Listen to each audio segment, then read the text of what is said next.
they punch with the fist, we punch with the elbow. If I leave it here and then push my elbow in, you see, that the force comes from here. So we use 3 joints, our wrist, elbow, our shoulder. If you look at my shoulder, it's pulling even back. See? So it's not like this. So this will be a push. So by pulling my shoulder back, my joints are not going together, the bones. They're like holded by tendons and muscles, very flexible. So look at how long my fist goes back and forth. So even I don't touch, and I'm not going to open my fingers. If I'm that far away from Mike, I will hit with the whole surface, the lower 3 bones, the whole fist. So I will still touch him. So, okay, if I'm that far away, this will be enough to break his nose. So this is just from the elbow, because it's stretching. Now we also use our spine. When we punch 3 times, we call this arrow punches. At the 3 punch, my spine goes up. If I keep my fist totally locked, without bending it, I'm just punching from my spine. Just this one.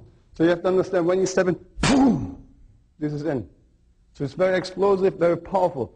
The biggest power source next to your elbow is your footwork. Because if a smaller person create a whole punch power by using, let's say somebody's 140 pounds and the opponent is 200. So they realistically have given the chance to knock somebody out.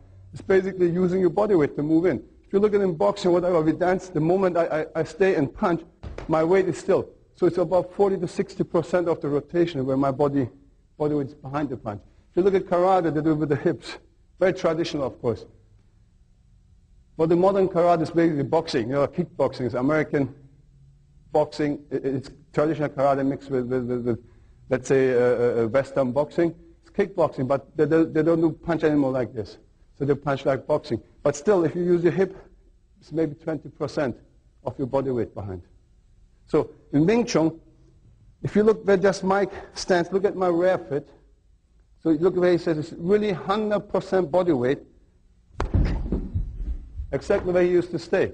This 100%, this gives a smaller person, a woman, or nowadays, look, the profession of us changed. A lot of people are sitting in offices, more like a service type of jobs. The computer, they don't have the exercise like we used to have. Old days, people work in factories and, you know, like really construction.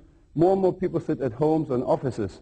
So the physical thing changes, and people don't have the time, maybe 2 times a week, for 1.5 to 2 hours to exercise. Because they have family, they have other hobbies, whatever, traffic. To get from home to your job takes you about 12 hours, 10 hours. If you work 8 hours, 1 hour lunch break, you need 1 hour ride. In LA, you need 2 hours ride with traffic. So you have to understand the whole thing. So people have maybe maximum 3 times a week, mostly twice. Because they have other things. They have girlfriends or whatever, girls have boyfriends, whatever. So we have to think all these things. And this person wants to defend himself or herself. So very, very important to have a realistic time frame, a realistic system, scientific, enough to make the physical abilities to use it to defend himself. So when I do the same thing, just I'm going to be very easy. So when I step in here, or even halfway, it's enough power,